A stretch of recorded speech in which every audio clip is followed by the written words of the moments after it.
So Dan, these have been tough times for many businesses in the area that you specialise in. And what's your assessment as we head to the end of 2020? Well, I think there's some real causes for optimism there.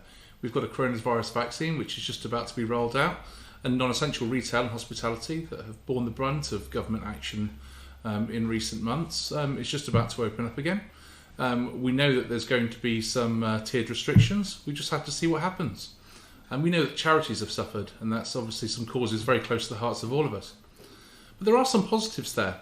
Landlords are able to look at planning restrictions and how they've been relaxed, and look at other uses for the property. Tenants may be able to negotiate better terms for premises that they're already in if they're coming up to a lease renewal or a rent review. And there might be a few distressed sales around with some bargains there for risk takers. So looking ahead to 2021, what's your best advice to businesses from a legal standpoint? Well, let's look at the key aspects, the key assets. Look at your workers, consult them early, give them the information. It might be the difference between losing key employees or keeping hold of them and being able to move them forward and generate that loyalty that's so important. And look at your standard contracts. Are they up to date? Are your customers knowing where they stand? And check your supplier agreements as well, because today's COVID clauses, unfortunately, are tomorrow's excuses for poor service and inferior goods. And look at the premises. Are you going to be in the same premises as you are at the end of 2020? Be prepared for some changes. So today we're talking more generally about commercial property. So let's say I'm about to put a commercial property on the market for sale or lease. How can I make the process as smooth as possible?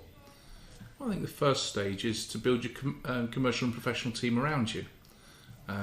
Choose solicitors that are familiar with commercial property transactions. Look at your own property critically and prepare those documents that are going to be really important to find, to locate now, rather than have to look for them and potentially delay the transaction later on.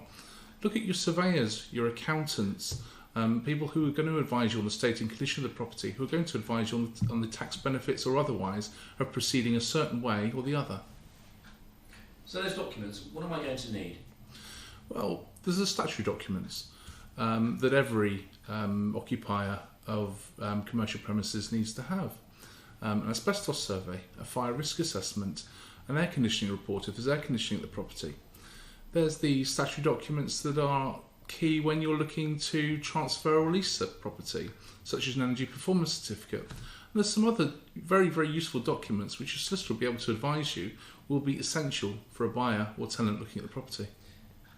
And are there any exceptions to those documents? Well, certainly if there's an existing energy performance certificate, you can reuse it. They've got a shelf life up to 10 years, as long as you've not changed the heating, the lighting, the insulation. Asbestos surveys, we often are asked whether one is needed, particularly with newly built premises. Perhaps they were built after 1999 when asbestos could no longer be used. And the short answer for that is that they will still need an asbestos survey, but it might simply be a declaration from someone who is aware of the premises and who can say that as far as they know, no asbestos could have been and was used. And then also, for a fire risk assessment, does it always make sense for the landlord or the seller to provide that when it's the tenant or the buyer who's going to use the premises, who's perhaps going to alter the premises for their own use, going to determine how many people are going to be occupied and how they are going to use it? Should they be the ones to be looking at a fire risk assessment? And if they do rely on the landlords or the seller's risk assessment, are they going to have to change it substantially? And might anything else help smooth the way? Well, certainly you want to have a look at insurance. A buyer or tenant will want to know that there's been no significant claims, that there's no special conditions that have been imposed on the insurance of the property, which might mean that the insurance doesn't pay out at those critical times, and somebody ultimately will have to foot the bill. Usually it's useful to have an email from the broker confirming if there's going to be any change of use of the property or any alterations made, that it doesn't affect the premium and they're not going to impose any additional terms. And then there's planning permissions, lease and rent deposit deed documents, everything that you would want to see if you were looking to purchase or buy the property. Don't assume that you're the only person who has the sense to have a look for these things and check for them beforehand. If you're going to want to see them, then a buyer or a tenant is also going to want to. So asbestos surveys and fire risk certificates, are these needed if the seller has never occupied the building? Well, there's the legal obligations, and it usually falls on the occupier of the premises, versus the practical expectations. Again, any buyer, any tenant of those premises is going to want to see those documents. Otherwise, they're going to have to prepare and pay for them themselves. And, of course, the time that they're taking to do that might cause delays in the transaction. So, this all sounds quite expensive. How can I be sure that the time, effort and expense won't be wasted?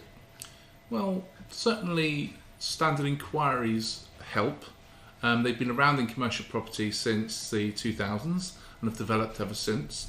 That means that as a seller, an owner, a landlord of the property, you could be fairly certain about the sort of questions that are going to be asked, the sort of documents that are going to be needed.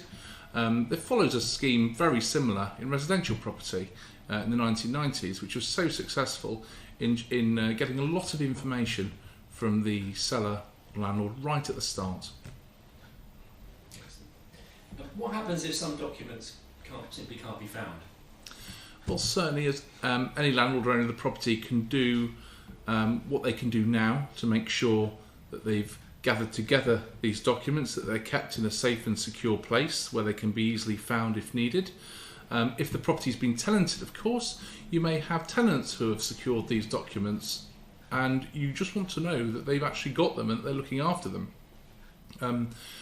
There are obligations in most commercial leases to comply with all statutory duties. That will mean having all of these statutory documents to hand. And a good lease end procedure will include the landlord asking for those documents and copies of them, making sure the property's in good condition, making sure the rent's been paid, and then, and only then, can the landlord then give a good reference to the tenant. And finally, can you help with the lease end procedure? Well, of course, we've got lots of experience of helping landlords at the end of a lease to make sure that they have got all the documents they need, because we've seen it from the other side. We've seen it when they then try and lease out or sell the property and the sort of documents they need at that point. I'm Daniel Stanton. I'm a commercial property specialist with Rawlins Davey. It couldn't be easier to get hold of us. Our phone number is 01202 55 88 44. We've got a website which has got lots of useful information on it, rawlinsdavey.com, and we'd really like you to get in touch. And I'd just like to thank you all for listening.